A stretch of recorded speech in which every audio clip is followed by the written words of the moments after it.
ukubahuka neza neza umukobwa wanje ukamufata ku nguvu. Lyduine jewe. Lyduine wa nyoko. Lyduine bara abagabo babamawe na yemwe ho muri biburirane urabona. Urashobora kwere kungira nkuko. Mwananje bivuge. Lyduine bivuga ivyakugiriye vyose. Kikiburirane c'umugabo ngo numugabo nararonse. Kumbe ni kwegeye ikara mu gashambara. Mama, wenyene warafata ku nguvu. Jewe Lyduine ni twakora isowe jewe. Kandi yambare ngo ndabivuga nzonca nyica. None wumvise? Wumva ukifuza n'ifora yo kunyicira umwana kubera ubushurashuzi n'ubuhumbu muri kuramugirako. Ibintu biza nabi. Je nagufata ku nguvu wowe jewe. Biza nabi. Warafata ku nguvu. Wowe umwana ndeze je nagufata ku nguvu jewe. Kazibe. Nusubira kungora mu mutwe. Lyduine. Kizire. Nusubira kungora mu mutwe. Lyduine. Injira mu nzu. Fata hagashashe kiweje azanye. Tera hanze unyese ndamukeneye. Ate hanze ninjiye ku murango. Umviriza. Aha ni wanje. Aha naho nasigwa n'umutware wanje. Ntuza kumpa amategeko. Ndagwirukanye usake rimwe kabiri gatatu ukurikira urutoki. Nayaguha sigaje yewe.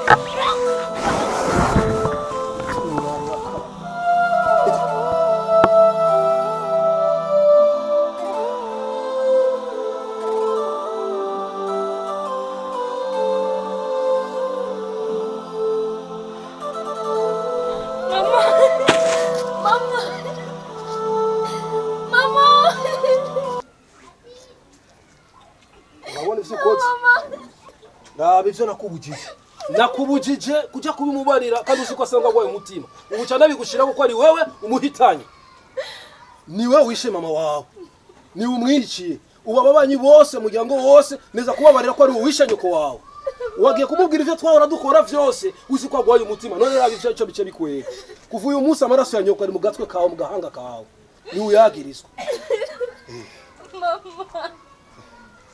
Urabona hanyuma ngo uri imfuvyi niwe witeye ubufuvyi nta kindi kirekire kirimo niwe witeye ubufuvyi ariko udashaka ko ndagutamaza mu babanyi cyangwa mu muryango emera ukazibe ivyo twakoze uceceke hama tubana nga muri bihugo je nawe atari uko ndagutamaza mu muryango hose ko ari wishe nyoko urabona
umwanya n'umwanya umuntu aritaba umurenge urazi yuko twari twahuye ni akarakaraje karambwira ati nyoko uko arafuye ndavuga oya n'ububeshe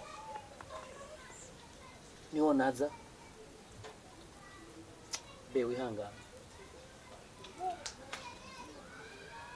erega kuri inose abantu tugendana n'uruhu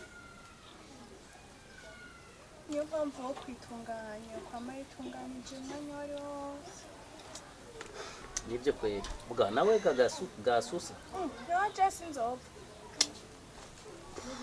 naho uzopfa aho turakunze majambo ofisi tuze n'Imana ko izo gushyira mu bwami bwayo aha mwotangara mwese ndabatanze gushika mu ijuru urupfu ni hatari Lydwine icyo tuvugana mu cyumba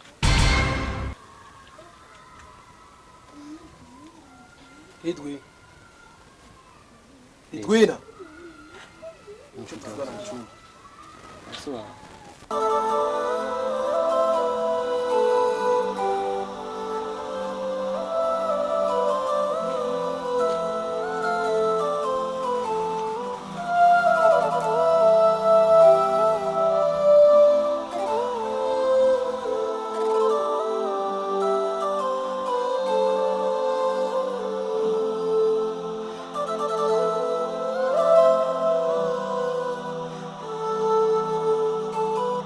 nta makarata wazanye dufite twese amakarata shana yibagiye kabasigaje kuyazana nta kibazo gahunda zana amakarata dukine kuko twe turamuteranishije nyine ndaje iminota 5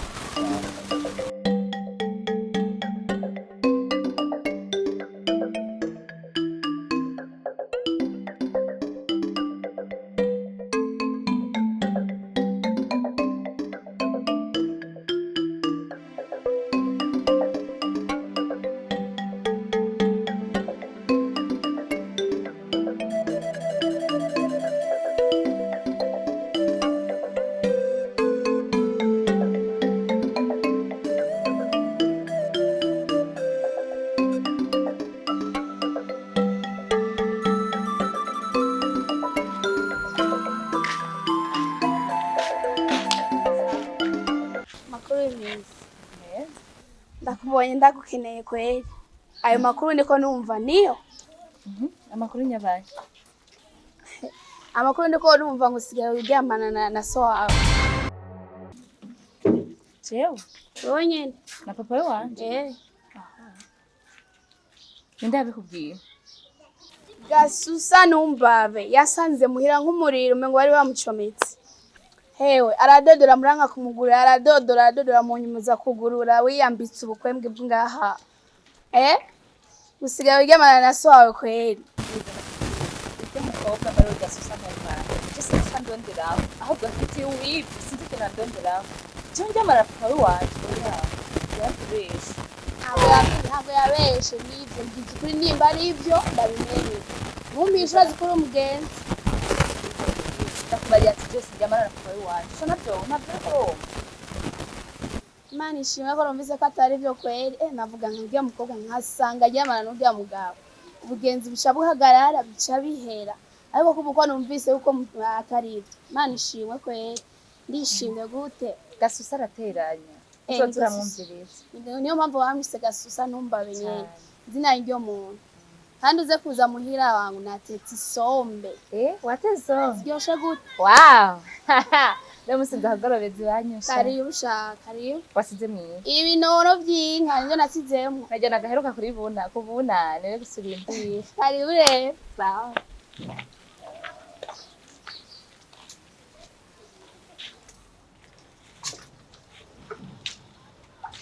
Uraheza kuvoma.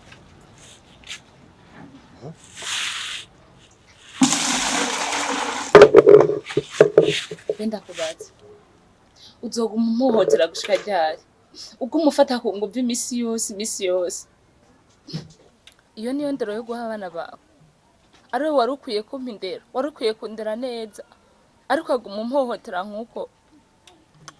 Ndakubaza nanje gato. Hari umugabo apfaka. Ntabwo bapfaka. Ahubwo rero ndakwereke. Nimba narakuretse ugenda nakajya gahungu kajya kasama. Nuko nashatse yuko bidasarisha hano hose mu babaye. Ukuranyumva. Mushishigara mbwira nako kandi shana nakubwira ikintu kimwe. Attention mubiri. Attention kuri foto. Attention mubiri. Attention kuri photocopy wanje. Ukuranyumva. Ahubwo rero urazi rero. Ukurantevye. Tugende hari indani tuje mu mwimenyerezo tumenyere gukora. Nagukoresha wamenyereye nabi. Namenyereye nabi gute? Ahubwo nyarukiriza. Banza kwaje kugenda. Uviriza ndakubwiye. None shaka ndira guterura kandi. Cya tugende fa kumenyera igikogwa amenyera kazi.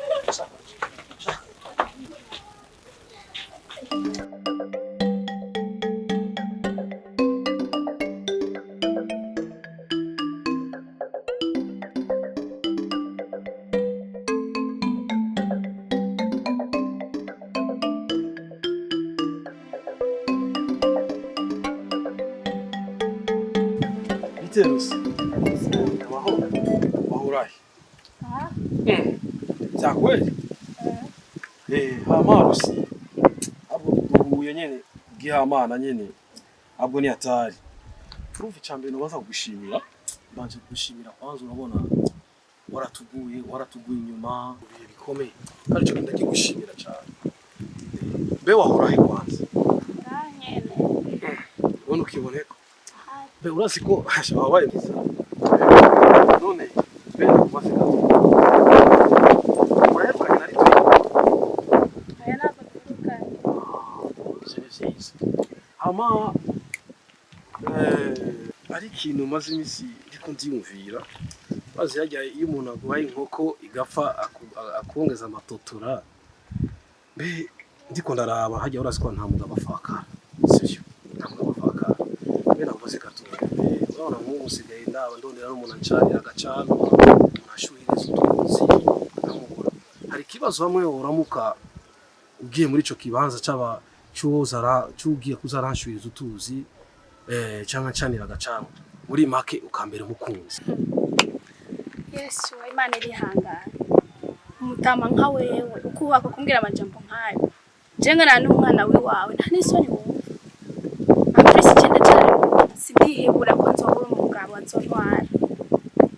Ukwiye kwiyubaho ariko kwishyira ukabanza ugatuza ugatekereza. Uyu mwanya nyene umugore wawe wapfuye cyo yumvira kuza kurondera uyundi amprisi umugenzi w'umukobwa wawe. Mana we yarabaye nabi forever. Erega isi ntiyabaye nabi. None ikibazo no kubaza nanje gatoya. Kuba ufise umugore ntamagashengera kurondera undi ni bibi. Canke se nimbura umugenzi w'umwana wanje w'umukobwa ari cyo bitwaye. Erega sije nakuvyaye. Nta kibazo. Kandi umenye wice uzi yuko twebwe ibitama ito dufise ibirezo vyiza. Ito tuzi kwitaho ito dufise keya.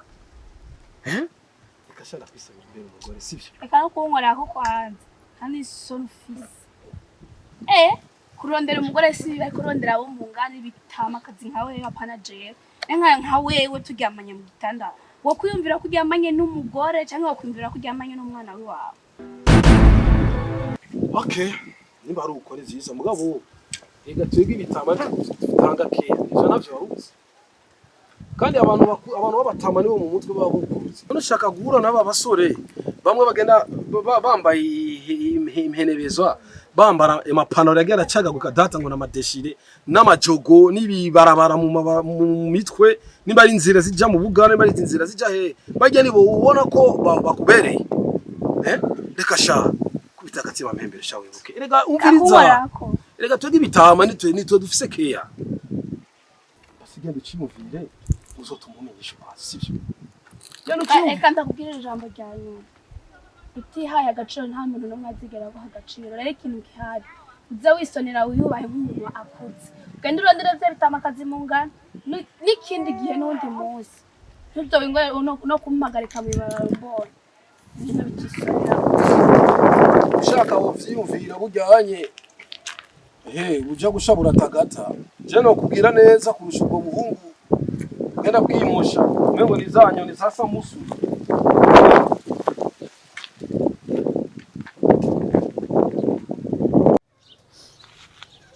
Papa. Fisinda. Ufisiki? Fisinda. Hinda. Mukaba w'ikigo. Umva nabwira ikintu kimwe rero. Kora uko ushoboye kose. Ukoreshe strategy zose. Iyo nda ufise. Wishire kuri kajya gango ka Sammy. Papa. Kuvijya mungu dukundana. Nta musi warimo tugera turyamana. Ushobora kumbara ngo ndamushire kwinda kandi ari iwawe. Nori kijuju wewe. Kora uko ushoboye kose. Uko uranyumva.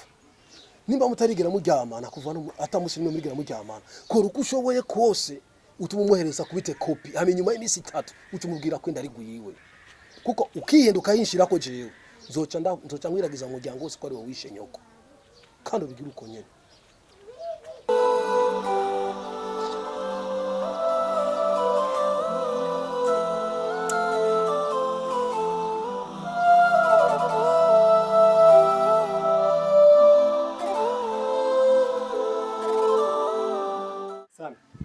Urambabarira kubona naguhamagaje ngaha.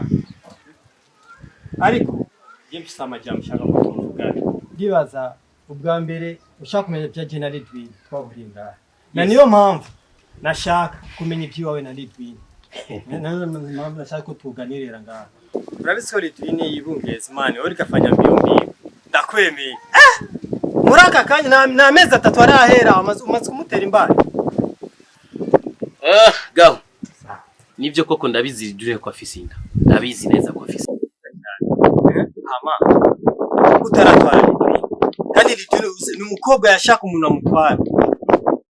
Kubera gahungu nabwo ndi muri bya bihungu by'ibijuju byihakana amaraso yavyo bikihakana umukobwa baba bajyamanye umukobwa bamuhaye icizere uraza umukobwa kukwamburira impuzu akakwamburira akakwereka ubwambure bwiwe ni icizere abakugiriye hama bya bihungu by'ibijuju bica bihakana amaraso yavyo je sinshobora kwihakana amaraso yavyo gusa ndacyari ko nditeguye namubwiye ndindire nk'amezi 2 cyangwa 3 nguri matera nini ngure n'intebe zo mu nzu Lyduine nzomutwara kuko ndamukunda gusa nyene gahungu nyene sinifuza yuko no muterinda ahubwo nashaka ko no mwambika nkamutesha nkamuha icubahiro mu muryango akambara ikanzu yera ngabo twarabikoze nko ku mwana w'umuntu nyene urabizi nakoresheje agakingirizo ngabo usanga kuba karatabuze Sammy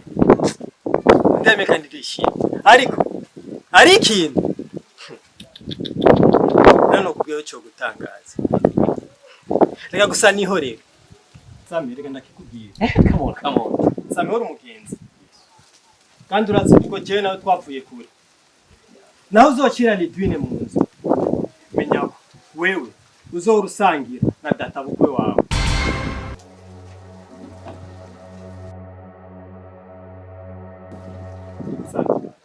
Orambabarira kandi je ndagiye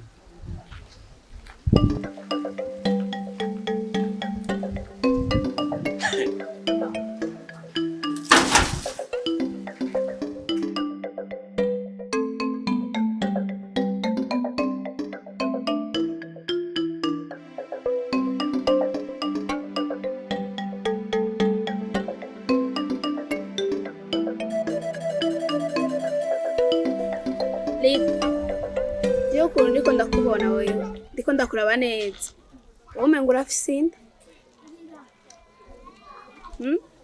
ntumishe mbwiza ukuri azi ko ndi mugenzi wawe mbwiza ukuri ndakwinginze wowe urafise inda Lydu ndiga niko ndakubwira wewe ndiko turavugana nawe wewe barira usanga ari cyo ndagufashije none uzi ko uri mugenzi wanje nawe umishije wumva vyoherera he Yes.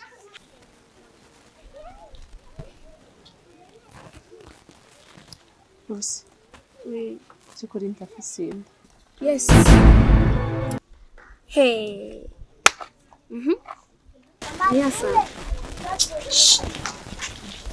Nyagahungu.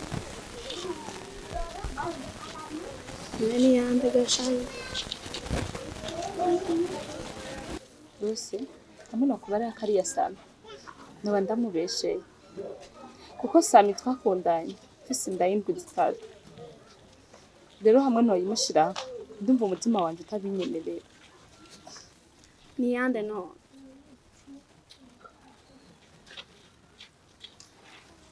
Ngira sheri inda ni yande. Ngira wariwe tumenye nyineyo. Sibyo tutugera kujya papa wawe mutoya. Utwere ko umuhungu yayiguteye. Azogutwara ntabwo uzotwarira inda utugira igitwarire. Byarire muhira zingine bigaye uwo namaramaje mbarira ninde yaguteye inda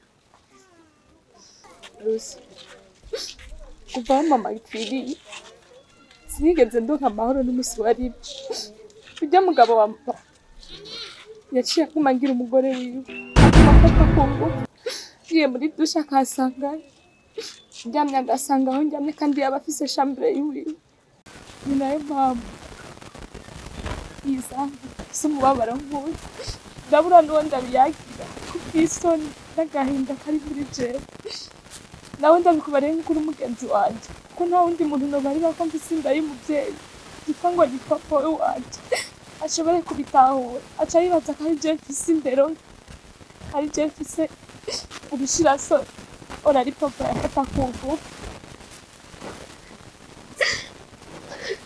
Arisana shari. None.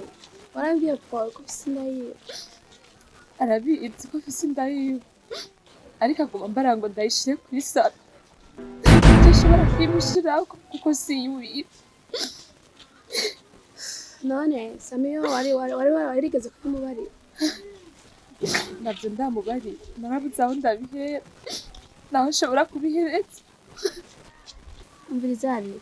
Je kero nakubwira. Tuzovate umwanya tugende kubibwira sana. Umve ko hari ico yogufasha. Bisubwo. Ndabona neza ko adashobora kunyemerera. Nakimwe ashobora kumfasha.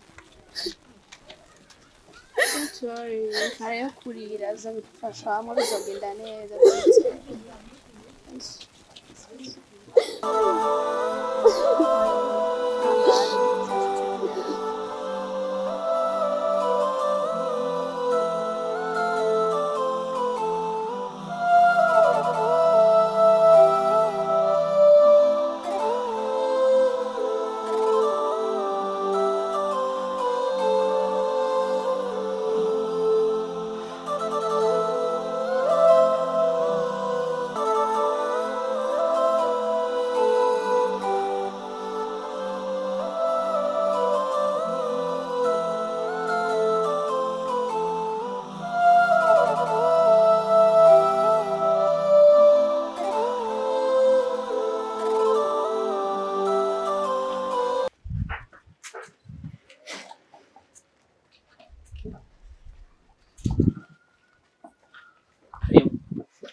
Nabanya bisubira.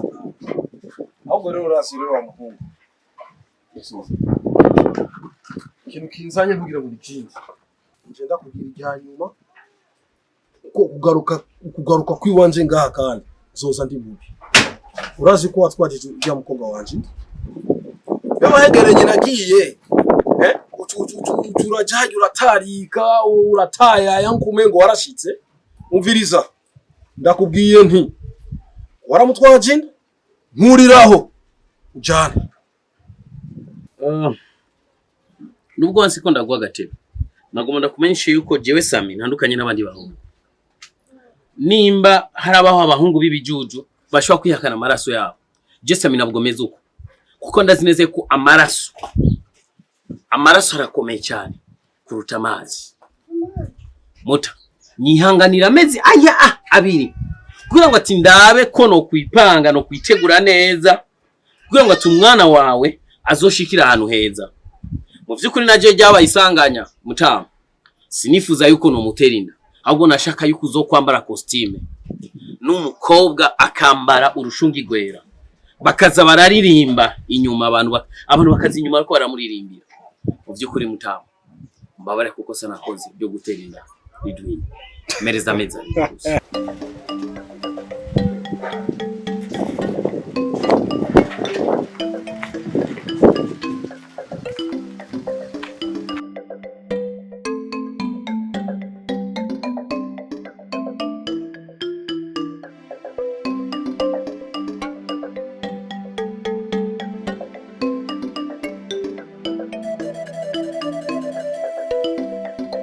Habari za siku. Nzuri jamaa. Kitambo. Afu utaika wapi? Wewe kaa wewe sema mgeni mwangu. Bwana, kitambo Samson. Niambia habari. Safi, habari za Kigoma napo. Huko tunashukuru Mungu sana. Na. Zawadi napo. Au sinaambia kama zawadi zimekwisha. Hapana. Sikia nikwambie. Naam. Unajua nina kama siku 4 niko huko. Sawa. Sasa wewe umekuja leo zawadi zote. Lakini usiwaze, wewe kama jamaa wangu kama rafiki, zawadi yako utapata. Hapo sasa ndio unaongea jambo la maana hapo sasa. Sema nini? Naam. Bwana, kuna mzee fulani mzee kabisa lakini ana umri wa mzee wa kizee hivi. Ana maimvi, sawa?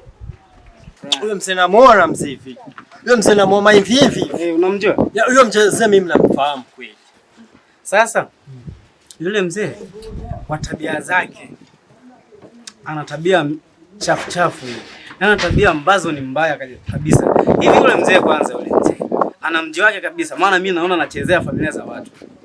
Samson, mimi unanichanganya, sijakuelewa. Mimi sijakuelewa. Nifafanulie hapa kati kwanza. Yule mzee ana tabia mbaya, ana tabia chafu. Maana nilipokuwa namjua na kama amekuja mtaa huu wa kwetu, kuna kitu kimemleta sio bure. Maana kuna mji mmoja aliingia pale. Alivyoingia tu, yani kila kitu anahakikisha, yani ule urithi wowote wa ndani pale, yani kila kitu, yani hatimiliki kila kitu, ardhi, nyumba. Alafu tabia yake nyingine sasa. Huo mji kama una watoto wa kike, baba si huyo mwanamke mama watoto, si watoto, yani ni tuseme ni yule mtu anakula yani ni kuku na mayai yake. Hivi birazana bikweye. Ati ngongo hiki ngomeza abiri. Ivyo bintu bivuze bikwe mugongo wewe. Ego kwe umviriza. Ndaguhaye ukwezi uku kumwe. Uriko uranyuva wagahungu we. Ukwezi kumwe. Atari uko. Uzokwinjira na polisi ngaha. Kandi uzenda kuwagiriza yuko wamufashe no ku nguvu. Hiyo tabia ya kula kuku na mayai yake, hiyo mimi nilikuwa naifahamu. Lakini hiyo ya kusema ni mwizi, muuaji, hiyo mimi nilikuwa sijui. Na kingine, huyo mzee unasema ndo babake mkwe ya Sammy. Acha mambo yako. Ukweli wewe mimi nakupa. Kashaingia kitaki. Tayari kitambo ameshafika. Sasa hapo mimi naanza kufikiria ile nyumba, ardhi na kila kitu. Kama hawajakaa kiumakini, yani watabaki ni watu ambao hata hawaeleweki. Yani atahakikisha na kuhakikisha, yani anakuambia ukweli, atahakikisha kila kitu kilichopo pale ameenda nacho. Kuwa makini. Ili jambo sio la kufungia macho wala kupuuzia. Nitamtafuta jamaa yangu mitano pashi kunimwambia.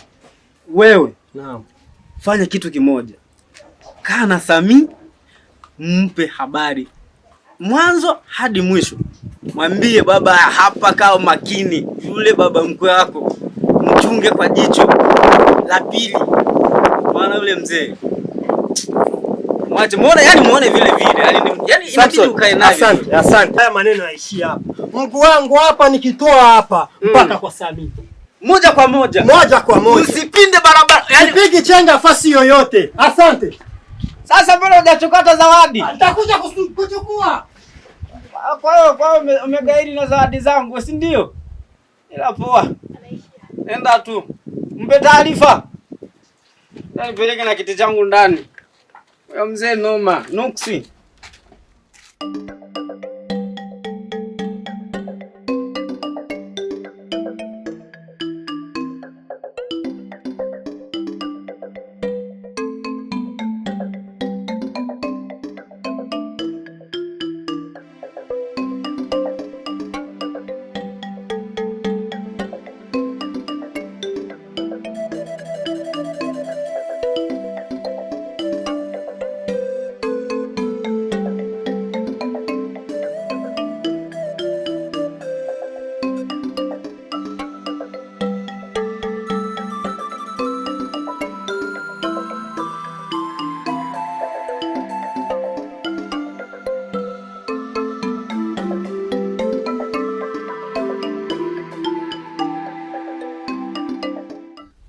Yatanguye kumfata kuva mama gihari.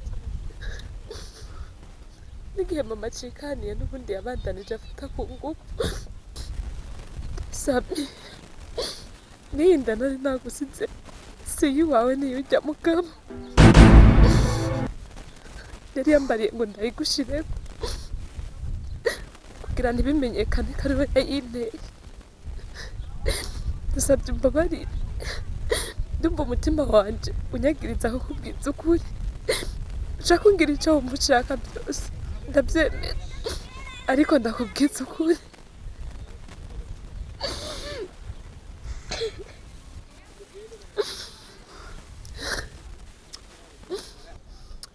Ndabuze n'amajambo novuga.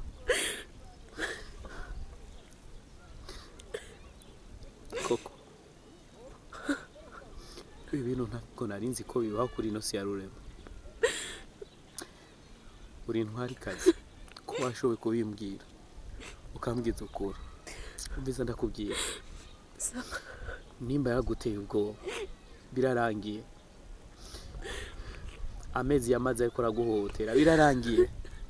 Harageze ko yuko icyaki mwagira. Ndakubaze ho wowe ufise ivyabona.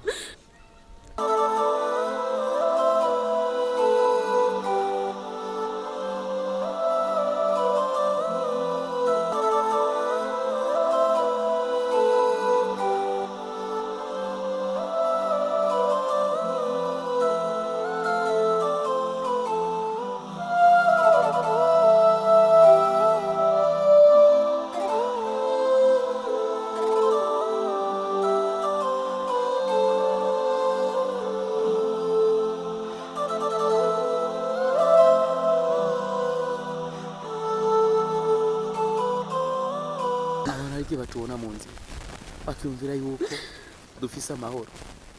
Kumbe twaraboze mu mitima yacu, kumbe twaraboze, tugenda twaraboze.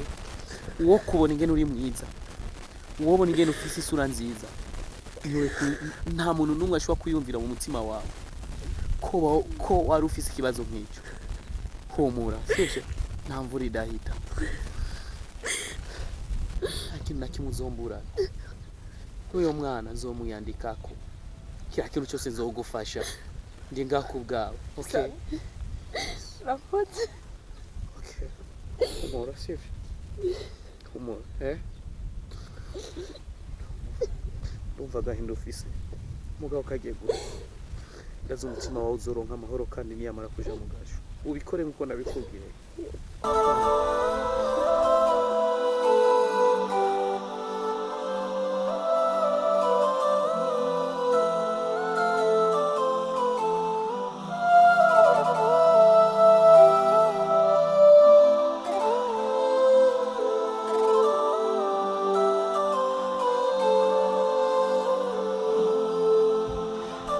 Sammy,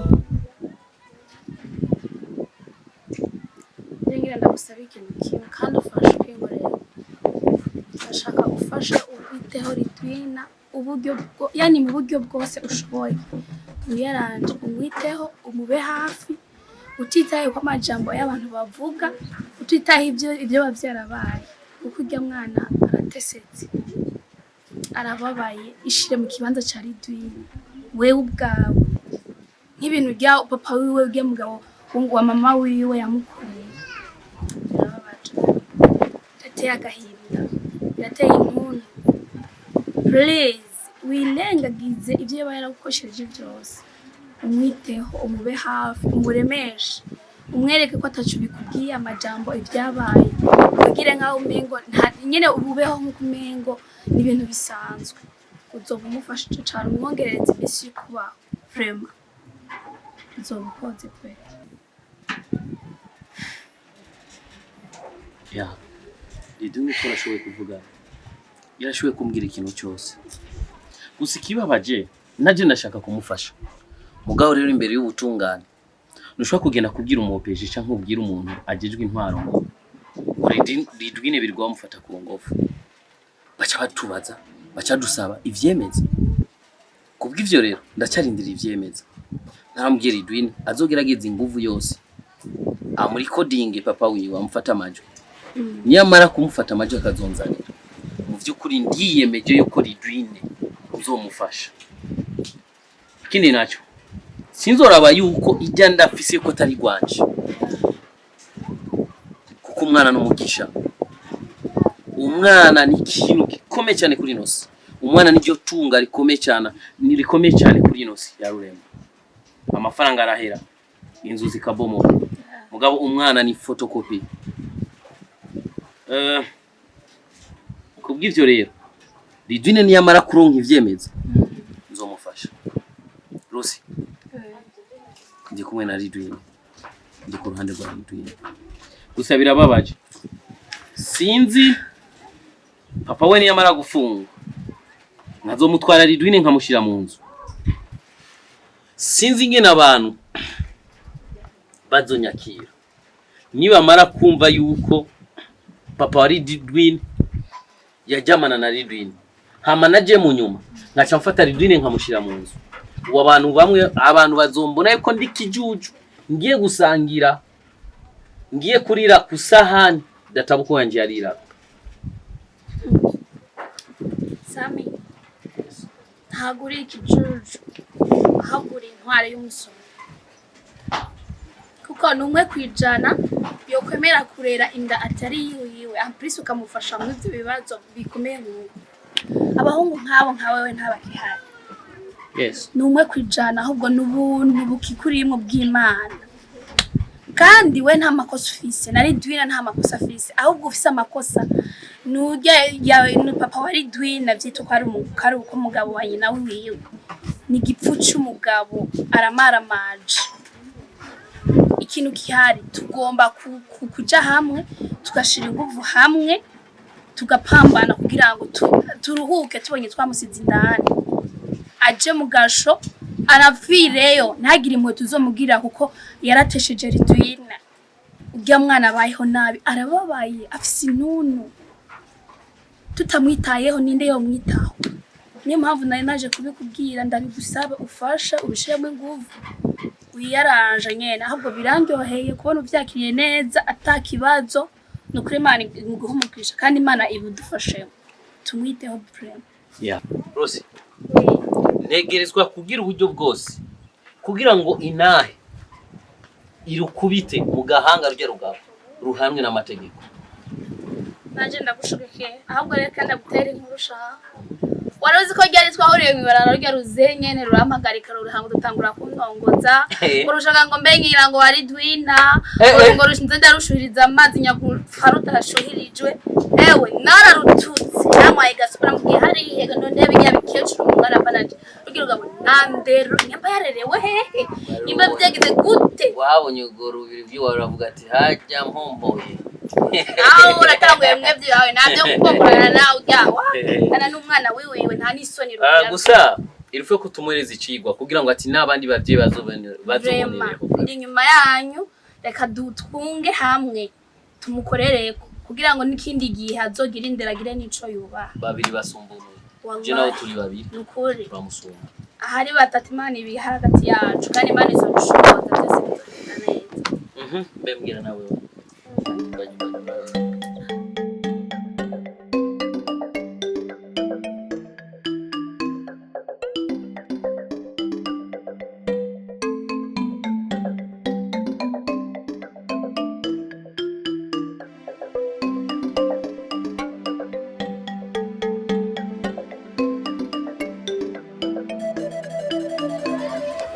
urumva rero Kizimba biboze kigi gituma ndaguhamagaye ngaha je ndaguhamagaye kugira ndaguhe mission unakaya gakobwa kamwe mama kamwe nawe ndawose ndi umugabo wa nyina uravyumva warabivanye n'ingene amatongo y'ubu mu gisagara azimvye agoye nashaka ndaguha akazi uragashobora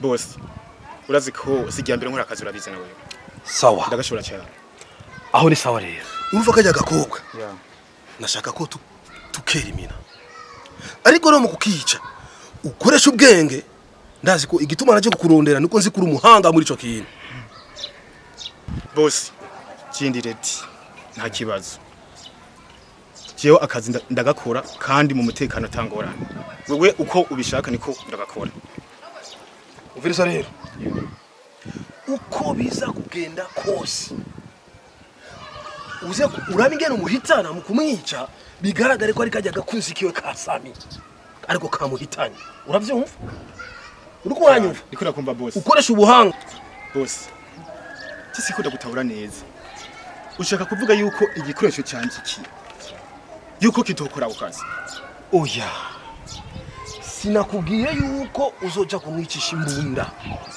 uruko uranyumva koresha ubuhinga bwose uziko ufise wize uzi ubya mukobwa umunige hanyuma weje kumuniga igituma ndiko narabwira ko nshaka kubigwa kuri Sammy nukuvuga nshaka yuko urondere aho Sammy azoba yanikiye nk'impuzu canke ikintu ciwe gusa kirangwa cyane cyane kandi urondere impuzu bamuzi ko cyane ibari ucumunigisha ututangaho hamuce wikwepe niwe mara gufata impuzu ukayita ku kiziga ciwe bazoca bamenya yuko ari Sammy yamwishe amuhoriki ivy'urukundo. Hanyuma tukiraho jewe kubwiwanje je muzemi ravumba nzobanera urugo zobanda rushikiriye aho turumvikana nivyagaragara yuko Sammy ariyo yamwishe je nzobanera je muzemi ravumba. Sawa bosi ariko abo kazi rero karakomeye cyane ariko ushobora kuma miliyoni zibiri koko utahure sakazi kamwe nubuzubo bubiri ako kuba impuzu nako kwica. Sawa ndagutawe ariko zoguha umwe nata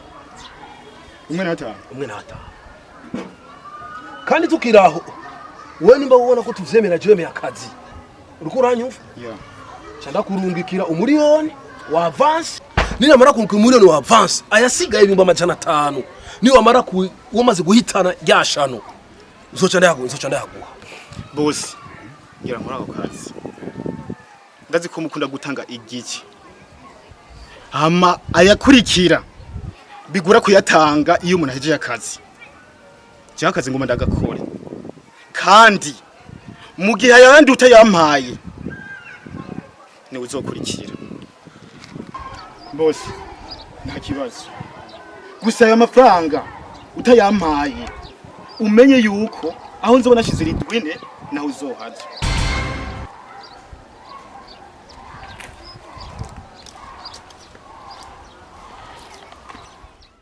Mu by'ukuri murakoze cyane kuduriza uno mwanya twari twagiye kuri zone turababona ni ubuntu tugiriwe kuba dushoboye guhura ngaho.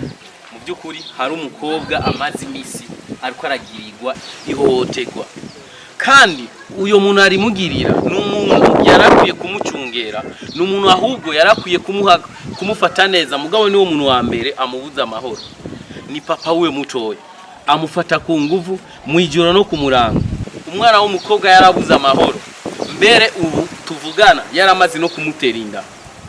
Mu by'ukuri niyo mpamvu twavuze ati reka tuze tubiture mwebwe murabe ingene mushobora kudufasha muri ico kibazo dufise. Mama je nibaze yuko ico kinari gito gusa rero fraction nk'izo koko muwa mufise ivyemeza bikwiye kuko ico ni ikintu gikomeye nimbaze ko ari ikintu gito. Yes naje nabwo nabaye igihungu c'ikijuju ahubwo narabwiye umukobwa aramufata amajwi aharimwe amajwi ariko aramusaba ibyo amusaba afande reka ndayakumvisha uyumve kayinshira ko jewe nzoca nkwiragiza umuryango wose ko ari wowe wishe nyoko. Nizere ko ayumvise hama uno mugabo nawe turi kumwe uyu nawe arazi imiryango ishika kuri 2 iri kwira murondera urya mugabo nayo nyene yashoboye gusiga abivye kira kintu cyose. Mu by'ukuri afande urya mugabo n'umwana muto turagusafye kugira ngo atudufashe ubu ko mufise ivyemeza kandi namaze kumva nibaze yuko ari ikintu namaze kubyuka ikindi naco ashaka reka ndamubaze twumva iyo miryango nayo atwereka iyi kugira nayo nyene turaba ukuntu tuyirondera hama mukuru uraje iyo miryango yose ahiri.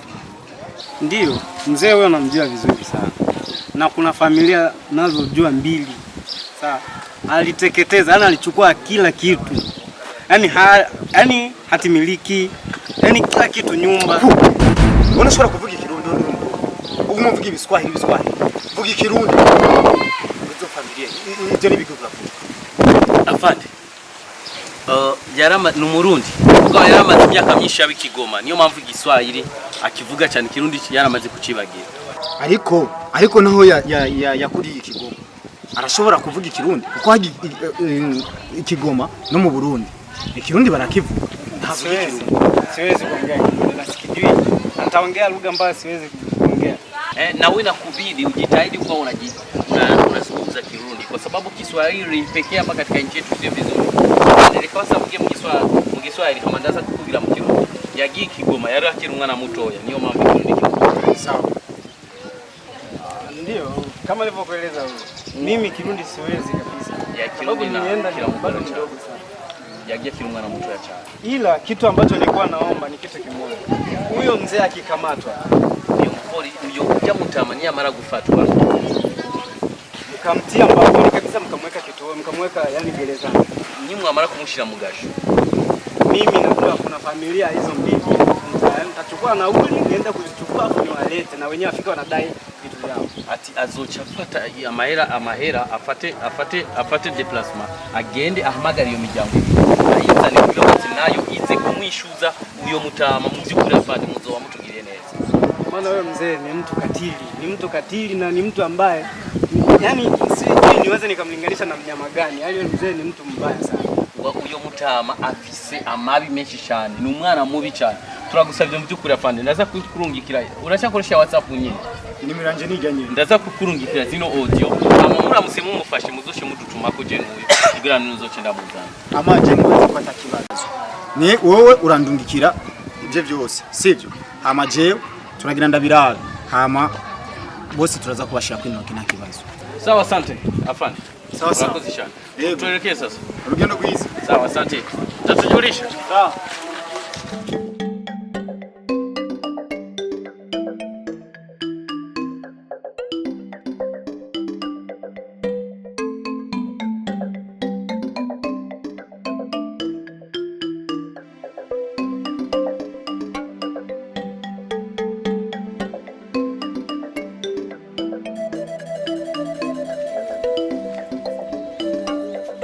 Biriza mugabo.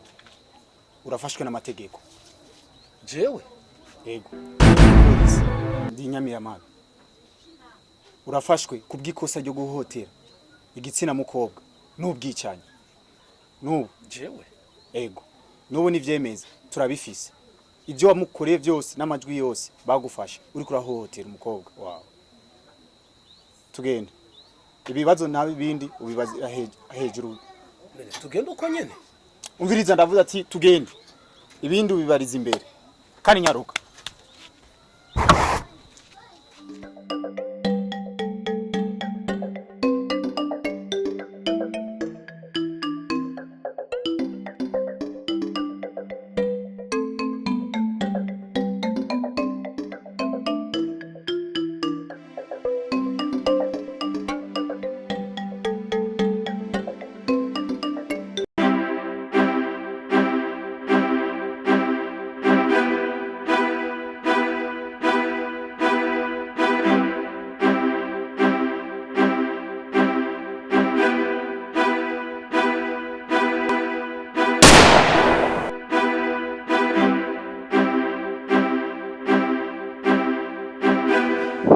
Kakujana gato.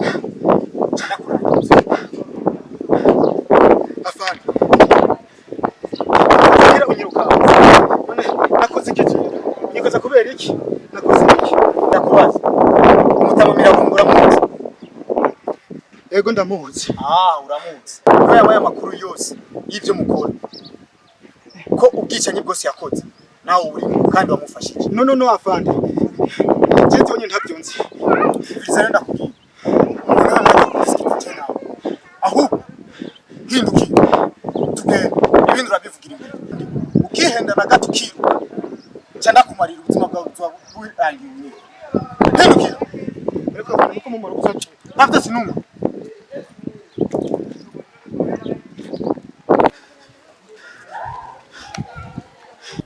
Mbiriza kandi narumvise yuko tunzi inkuru niyo nkonda ikeneye afande kina nko office afande Umviriza, ndavuze tugende ubanze unyereke iyo nkuru. Kandi nyaruka.